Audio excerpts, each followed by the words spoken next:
जय श्री कृष्ण दोस्तों, स्वागत है आपका हमारे YouTube चैनल स्टडी ट्यूब में एक बार फिर से। दोस्तों, पिछली वीडियो में हमने टेंस का इंट्रोडक्शन दिया था और उसके पार्ट्स के बारे में जाना था, और हमने उसके साथ ही प्रेजेंट टेंस के जो पार्ट्स हैं 4 पार्ट्स, उनका पहचान और हेल्पिंग वर्ब के बारे में पढ़ लिया है। दोस्तों, इस वीडियो में हम पास्ट टेंस और फ्यूचर टेंस के पार्ट्स के बारे में जानेंगे और उनके हेल्पिंग वर्ब्स और पहचान को अच्छे से पढ़ेंगे। तो चलिए बिना समय गवाएं वीडियो को शुरू करते हैं। टेंस, जिसका हिंदी मतलब भूतकाल होता है, उसके भी चारों पार्ट्स सेम प्रेजेंट की तरह ही होंगे। तो पास्ट टेंस है, इसके भी 4 पार्ट्स हैं। 4 पार्ट्स कौन कौन से? पहला पास्ट इंडेफिनिट, दूसरा पास्ट कॉन्टिन्यूअस, तीसरा पास्ट परफेक्ट और चौथा पास्ट परफेक्ट कॉन्टिन्यूअस। अब इस चारों पार्ट के हम पहले तो पहचान देखेंगे, उसके बाद हम इसकी हेल्पिंग वर्ब देखेंगे। सबसे पहला टेंस है पास्ट इंडेफिनिट। पास्ट इंडेफिनिट में जो हम सेंटेंस होगा उसको हम कैसे पहचानेंगे? उसमें हम देखेंगे कि जो हमारा हिंदी सेंटेंस दिया गया है उसके अंत में क्या आया हो, ता था, ती थी, ते थे। अगर ए शब्द आते हैं तो हम ये जान लेंगे कि ये जो हमारा सेंटेंस दिया गया है वो पास्ट इंडेफिनिट में है। तो पहचान हो गई। अब इसकी हेल्पिंग वर्ब देखते हैं। हेल्पिंग वर्ब पास्ट इंडेफिनिट क्या होती है? पास्ट इंडेफिनिट की हेल्पिंग वर्ब होती है डिड। एक अकेली वर्ब हेल्पिंग वर्ब होती है डिड, जो सबके साथ लगती है। ठीक है, अब हम आते हैं दूसरे टेंस पे। दूसरा टेंस है पास्ट कॉन्टिन्यूअस। पास्ट कॉन्टिन्यूअस की पहचान जैसे हम प्रेजेंट में करते थे, रहा है, रही है, रहे हैं, उसी प्रकार पास्ट में हम कॉन्टिन्यूअस में देखेंगे रहा था, रही थी, रहे थे, क्योंकि था, थी, थे जो है पास्ट का पहचान है, और रहा था, रही थी, रहे थे ये हो जाएगा पास्ट कॉन्टिन्यूअस की पहचान। अब हमने पास्ट कॉन्टिन्यूअस को पहचान लिया है, अब उसकी हेल्पिंग वर्ब को हम देखेंगे क्या होती है। तो पास्ट कॉन्टिन्यूअस की हेल्पिंग वर्ब होती है वाज और वर। वाज और वर। वाज जो है वह सिंगुलर नाउन के साथ लगेगा, और साथ ही एक बात और ध्यान रखिएगा, ये साथ ही आई के साथ भी लगेगा। आई के साथ हमेशा वाज लगेगा, आई के साथ वर नहीं लगेगा। आई के साथ वर लगेगा, लेकिन एक कंडीशन होगी। वह कंडीशन होगी जब आप स्वयं इच्छा मतलब कि इच्छा प्रकट करते हैं। जैसे आप कहें कि मैं एक काश में पक्षी होता, यानी आई वर अ बर्ड, तो आप वहाँ पे इसका प्रयोग कर सकते हैं। लेकिन जैसे ही अगर आप टेंस पढ़ रहे हैं और आपको कोई सेंटेंस हिंदी से इंग्लिश ट्रांसलेट करना है, तब आप आई के साथ हमेशा वाज ही लगाएंगे, और बाकी जो प्लूरल नाउन्स हैं उनके साथ हम लगाएंगे वर। जैसे यू के साथ वर, बी के साथ वर और दे के साथ वर। ठीक है, अब हमारा तीसरा जो पार्ट है पास्ट इंडेफिनिट का, वो है पास्ट का वो है पास्ट परफेक्ट। पास्ट परफेक्ट में क्या है? जैसे आपने प्रेजेंट परफेक्ट में देखा था कि उसमें काम जो है वो कंप्लीट होता है, यानी कि पूरा काम होता है, उसी प्रकार पास्ट में भी काम पूरा हो चुका होगा। और इसमें इसकी पहचान कैसे करेंगे? इसकी पहचान होगी जब हमारे पास जो हिंदी सेंटेंस होगा उसके अंत में हम देखेंगे चुका था, चुकी थी, चुके थे, और लिया था, दिया था। अगर ये शब्द आते हैं तो आप तुरंत पहचान लेंगे कि ये किस में है? पास्ट परफेक्ट में है। और पास्ट परफेक्ट की भी एक ही हेल्पिंग वर्ब होती है। जैसे पास्ट इंडेफिनिट की एक हेल्पिंग वर्ब होती है डिड, उसी प्रकार पास्ट परफेक्ट की भी एक ही हेल्पिंग वर्ब होती है, वो है हैड। हैड सभी के साथ लगेगी, या अकेली एक वर्ब होती है इसकी पास्ट परफेक्ट की। अब हम पास्ट के चौथे पार्ट पे आते हैं। पास्ट का चौथा पार्ट है पास्ट परफेक्ट कॉन्टिन्यूअस। जैसा कि आपने प्रेजेंट परफेक्ट कॉन्टिन्यूअस देखा था, प्रेजेंट परफेक्ट कॉन्टिन्यूअस में आपने देखा था कि वो सेम ही कॉन्टिन्यूअस की तरह होता है, लेकिन सिर्फ उसमें क्या दिया होता है? समय दिया होता है।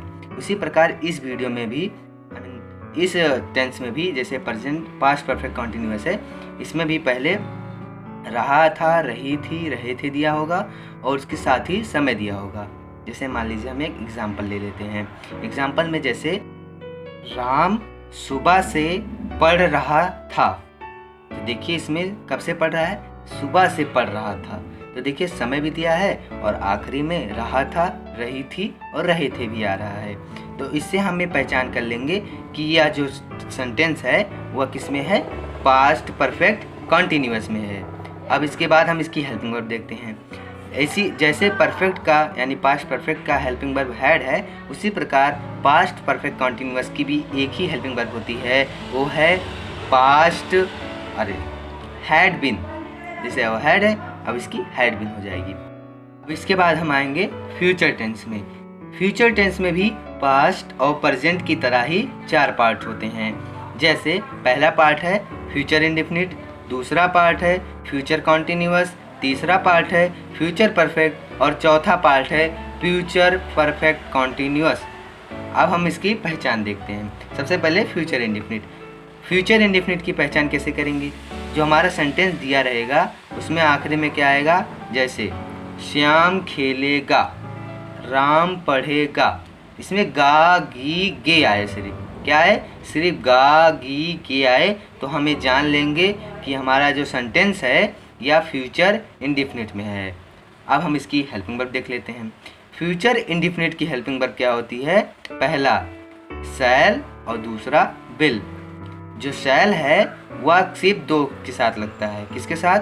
आई के साथ और बी के साथ। आई के साथ शैल और बी के साथ शैल, और बाकी जितने भी नाउन या प्रोनाउन बच रहे हैं उन सब के साथ हम क्या लगाएंगे? विल लगाएंगे।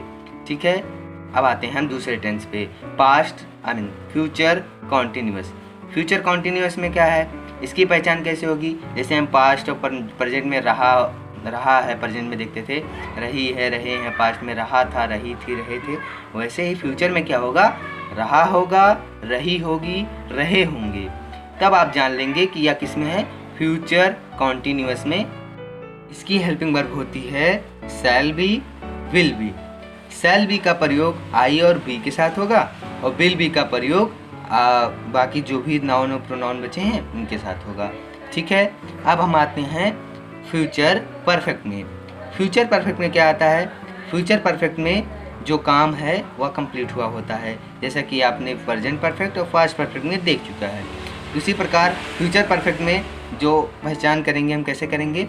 हम सेंटेंस के आखिरी में जाएंगे और देखेंगे क्या, अगर वहाँ पे मिलेगा हमें चुका होगा, चुकी होंगी, चुके होंगे और लिया होगा, लिया होगा, अगर ऐसे शब्द आते हैं तो आप जान जाएंगे कि यह किस में है? फ्यूचर परफेक्ट में है। ठीक है। अब इसके बाद हम देखेंगे इसकी हेल्पिंग वर्ब। इसकी हेल्पिंग वर्ब क्या होती है? शैल हैव और विल हैव। 2 हेल्पिंग वर्ब होती हैं, शैल हैव और विल हैव। शैल हैव का प्रयोग आई बी के साथ और विल हैव का प्रयोग बाकी जो नाउन और प्रोनाउन बचते हैं उनके साथ। अब हम आते हैं फ्यूचर परफेक्ट कॉन्टिन्यूअस में। फ्यूचर परफेक्ट कॉन्टिन्यूअस की भी पहचान वैसे ही करेंगे जैसे कॉन्टिन्यूअस की किया है। इसके अंत में क्या आएगा? रहा होगा, रही होंगी, रहे होंगे। और बस एक बात और ध्यान रखना है फ्यूचर परफेक्ट कॉन्टिन्यूअस में, इसमें क्या होगा कि इसमें समय साथ दिया होगा। जैसे आपने पास्ट परफेक्ट कॉन्टिन्यूअस में देखा, प्रेजेंट परफेक्ट कॉन्टिन्यूअस में देखा, इसमें समय दिया रहता है और बाकी पहचान कॉन्टिन्यूअस की तरह होती है। उसी प्रकार फ्यूचर का भी पहचान क्या होगा? फ्यूचर परफेक्ट कॉन्टिन्यूअस का कि उसमें समय भी दिया रहेगा और उसकी सेम पहचान पास्ट परफेक्ट कॉन्टिन्यूअस और प्रेजेंट परफेक्ट कॉन्टिन्यूअस की तरह ही होगा। ठीक है। इसमें होगा रहा होगा, रही होंगे, रहे होंगे। और साथ ही हेल्पिंग वर्ब इसकी क्या होती है? फ्यूचर परफेक्ट कॉन्टिन्यूअस की हेल्पिंग वर्ब होती है, 2 हेल्पिंग वर्ब होती हैं, shall have been, will have been. Shall have been का प्रयोग हम करते हैं आई और बी के साथ, और बाकी जो विल हैव बीन है इसका प्रयोग हम करते हैं बाकी जो नाउन और प्रोनाउन बचे हैं। ठीक है। आज का वीडियो पूरा हुआ। आज की वीडियो में हमने सीखा पास्ट और फ्यूचर के पार्ट्स के बारे में। इसके बाद हम अगले वीडियो में हम सीखेंगे कि जो हमारा टेंस है इससे हम ट्रांसलेशन की बेसिक सीखेंगे। तो अगला वीडियो देखना ना भूलें। इसलिए हमारे चैनल को सब्सक्राइब कर लीजिए, जिससे कि आपको अगले वीडियो की नोटिफिकेशन मिल जाएगी। आज की वीडियो में इतना ही, मिलते हैं अगले वीडियो में। तब तक के लिए धन्यवाद। जय श्री कृष्ण।